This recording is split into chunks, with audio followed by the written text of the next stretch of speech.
oras natin ay 8:39 ng gabi mga kaidol. At ang sitwasyon dito ngayon ay malakas ang hangin. Pero yung ulan ay ano lang, katamtaman lang. Bali hangin ng malakas dito. Yan, kita nyo mga kaidol, no? Nagkakasayawan yung mga dahon. At marami nandito mga yerong na baklas dito sa gilid. So, nagalagapakan na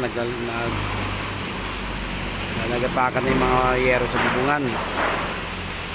So, hindi ko alam kung ito ba ay epekto na ni Juan, pero signal number 3 itong Cavite, kaya normal na siguro ganito kalakas ang hangin. Send ng picture yung anak ko sa bahay, yung puno ng atis namin malaki, yung Amerikanong atis. Bali nasapak na yung sanga. So maraming bunga na laglag, sayang at hindi pa hinid. Nakita nyo mga kaidol, yan malakas ang hangin. Yan. So far okay pa naman ang power dito, hindi pa naman nagbabran out.